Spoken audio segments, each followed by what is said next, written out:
Es pastāstīju jums tik sīki par asteroidu B612 un atklāju tā numuru tikai pieaugušo dēļ. Redziet, viņiem patīk skaitļi. Viņi jautā par jūsu jaunu draugu, viņi nekad nepajautās kāda viņam ir balss, kādas rotaļas viņam labāk patīk, vai viņš kolekcionē tautas. Viņi jums jautās, cik viņam gadi, cik viņš sver, cik nopelna viņa tēvs. Kad jūs pieaugušajiem stāstat par skaistu māju, skaistu ķieģeļu māju, ar baložiem uz jumta un ģerānijām uz palodzēm, viņi nespēja to iztēloties. Un kad jūs pateiksiet, es redzēju māju, kas ir 100 franku vērta, viņi teica, cik skaisti. Es šodien vēlos pastāstīt jums par savu pētījumu, pastāstīt vienkārši bez sarežģītām tabulām, bez lieliem skaitļiem. Protams, es pieminēšu skaitļus, jo tie patīk pieaugušajiem, patīk arī man. Mana šīs dienas tēma ir bullying Latvijas skolās. Kas, kad un kāpēc? Mani sauc Ļuba Tihomīrova, esmu Rīgas Stradiņu universitātes sabiedrības veselības fakultātes maģistrante. Vispirms mēs varētu vienoties par to, kas tad ir bullings, jeb latviskosim to un sauksim par ņirgāšanos. Diemžēl nav tādas vienotas definīcijas, bet vairākos pētījumos ir rakstīts, ka ņirgāšanās tā ir pirmkārt mērķtiecīga darbība. Darbība ar nolūku. Tas nav nejaušs notikums. Otrkārt, tā darbība ir ilglaicīga un atkārtota. Pastāv periodiskums. Un treškārt, spēka nevienlīdzība, kas, manuprāt, ir pats būtiskākais. Stiprākais ņirgājās par vājāko. Jūs man varbūt jautāsiet, kāpēc tā notiek. Jūs dzirdēsiet vēlāk paši. Man tāpat kā pieaugušajiem patīk skaitļi, un es šo problēmu vispirms mēģināju izmērīt ar skaitļiem. Cik tad ir? Cik ir tie, kuri ņirgājās? Cik ir, kuri cieši? Man likās, tas ir ārkārtīgi svarīgi. Tāpēc es izmantoju šo pētījumu datubāzi, kur bija pieejama informācija par vairāk nekā 4000 Latvijas skolēniem, kuri anonīmi aizpildīja aptaujas anketu. Un korelējot, kodējot un pārkodējot, es ieguvu sekojušos rezultātus. Ka Latvijā gandrīz 50% Latvijas skolēnu ir izjutuši pret sevi vērstu vardarbību, ir izjutuši ņirgāšanos. Savukārt vairāk, gandrīz 60% atzīst, ka ir ņirgājušies par citiem, un 7% to dara vairākas reizes nedēļā. Satraucoši ir arī tas, ka Latvijā šīs rādītājs, ņirgāšanas rādītājs, ir pats augstākais Eiropā. Vairākas tabulas, neskaitāmas korelācijas tabulas, grafiki, ticamības intervāli. Man tas, kā jaunajiem pētnikām, likās viss ārkārtīgi aizraujoši un interesanti. Es uzzināju, ka pāridarītāju vidū vairāk ir puiši. Es atklāju, ka palielinoties vecumam pāridarītāju īpatsvars pieaug, bet cietēju īpatsvars samazinās. Es uzzināju, ka skolēni, kuri nav no skolas biedru ņirgāšanas savu veselību vērtē labāk. Tāpat es arī atklāju, ka tie, kuri ņirgājās un tie, kuri cieši nāk no ģimenēm ar zemāku sociālo-ekonomisko stāvokli, korelējot, veidojot tabulas, es uzzināju, ka skolēnu attieksme pret skolu pasliktinās, tad, kad pret viņu ņirgājās, kad viņš to dara pats. Bet, darot to visu, man radās jautājums. Tie ir skaitļi. Tie skaitļi, kas patiek pieaugušiem, tie skaitļi, kurus viegli uztvert un pateikt, jā, 50%. Bet kas stāv aiz tiem skaitļiem? Aiz tiem skaitļiem stāv cilvēki. Cilvēki ar valodu, cilvēki ar apziņu, cilvēki ar savu stāstu, ar kuru viņi vēlās dalīties. Stāsts ar emociju gammu, ar dažādām emocijām, kuras neatspoguļo neviens skaitlis.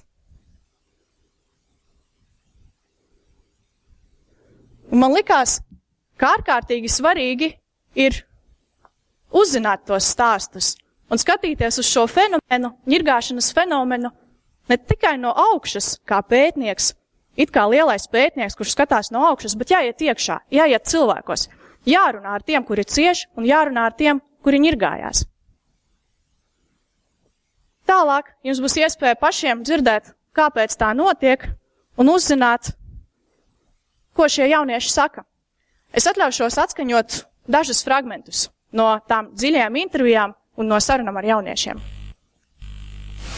Tad pastāsti man, kāpēc tu to dari? Es nezinu. Varbūt tomēr. Tāpēc, ka viņš ir stulbs un besī ārā. Piemēram, tā kā viņš runā, pilnīgi tracina ārā. Tā viņa seja, vispār nevienam viņš nepatīk. Un tāpēc tu izdomāji viņu sist? Nevar es viņu ciest, tracina ārā, bojā gaisu, viņš stundās grib vienmēr būt pirmais, un krač kaut kāds izlecējs. Tad tu gribi pateikt, ka viņš ir citādāks? Viņš ir vienkārši tīzls. Kas paliek gala rezultātā? Paliek tas, ka tas cilvēks, par kuru ņirgājās, kāpēc ņirgājās? Tāpēc, ka viņš ir vienkārši tīzls. Un tas cilvēks vēlāk un kļūstot par neatņemumu sabiedrības daļu, kā tas izpaudīsies tālāk? Vairākos pētījumos ir minēts, ka cilvēki, kuri ir piedzīvojuši pret sevi vērstu ņirgāšanos skolas laikā, biežāk cieš no depresijām, viņiem ir raksturīgas suicidālas tieksmes, tāpat viņi bieži vien nav darba spējīgi, tāpat viņi biežāk lieto zāles. Ko par šo visu saka meitene, kurā savos laikos ir piedzīvojusi pret sevi vērstu ņirgāšanos? Vai tā bija no paša sākuma? Sākumā viss bija labi. Man bija tuvi draugi, skolā it kā forši, tāda radoša atmosfēra, un arī bija forši bariņš. Un, es nezinu, varbūt es atšķīros no citiem, tāpēc, ka man vienmēr bija savs viedoklis, varbūt nedaudz savādāk ģērbos un izskatījos, bet, pa lielam viss bija kā normāli. Un kas tad notika vēlāk? Vienā mirklī es sapratu, ka esmu palikusi viena. Visi ir pret mani. Mani apsaukāja par dzēroju, narkomānu un pat padauzu. Es mēdzu iedzert un mēdzu uzsmēķēt, bet es taču to darīju kopā ar viņiem. Vai tu kaut kā par sevi arī pastāvēji, varbūt? Tur bija viens tāds puisis mūsu klasē. Viņš bija viskrutākais, visforšākais, un visi viņu ļoti respektēja. Un regulāri viņš man apsaukāja un met ar visādiem priekšmetiem, pildspēlām, dzēžgumijām, papīriem, visu laiku.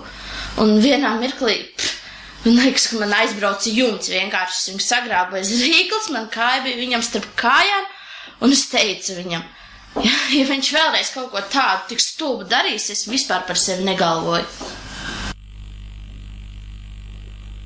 Vai te ir nepieciešami kādi komentāri? Man jau šķiet, ka nē. Jūs varbūt pateiksiet, ka tie ir tikai divi stāsti, ka tie neko nereprezentē un varbūt arī, kas tad tur skolas ikdiena, bet sākumā atceraties skaitļus, kuri patīk pieauguši 50%. Šādi jaunieši skolās vairāk vai mazāk ir 50%. Katrs otrais. Un dzīvoja 21. gadsimtu, kur lielie vīri runā par sociālo kapitālu, sabiedrības atbalstu, integrāciju un pats būtiskākais vienlīdzību, vai mēs varam atļauties aizvert acis uz šo problēmu? Es turpināšu pētīt šo problēmu. Es turpināšu to darīt gan ar skaitļiem, es turpināšu intervēt jauniešus. Bet kas notiks tālāk? Es aicinu arī jūs nebūt vienaldzīgiem un iesaistīties šajā problēmā. Paldies!